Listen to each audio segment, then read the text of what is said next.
Well, the United States says that it struck 85 targets in total, 3 of them in Iraq, 4 of them in Syria. There was a combination of manned and unmanned aircraft that were used in this attack, including 2 American bombers that were flown in from the United States all the way across the Atlantic to the Middle East region.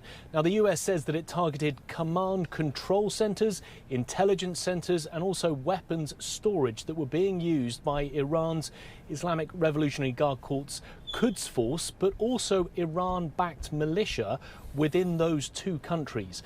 And the US is saying that this is the beginning, not the end of the strikes. Joe Biden, the president, putting out a statement saying that our response began today. It will continue at times and places of our choosing. All of this taking place just an hour or so after the president was meeting with the families of those 3 American service members who were killed last weekend in the drone attack.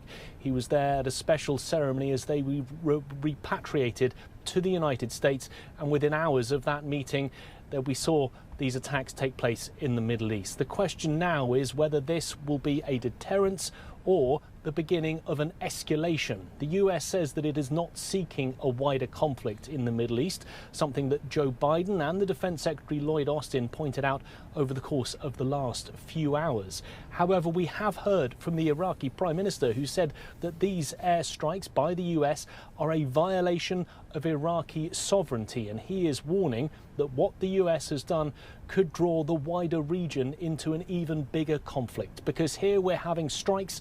Will we now have counter-strikes? That fear of a potential cycle of retaliation and repercussions, all of which potentially widening the conflict in the Middle East and causing even greater problems.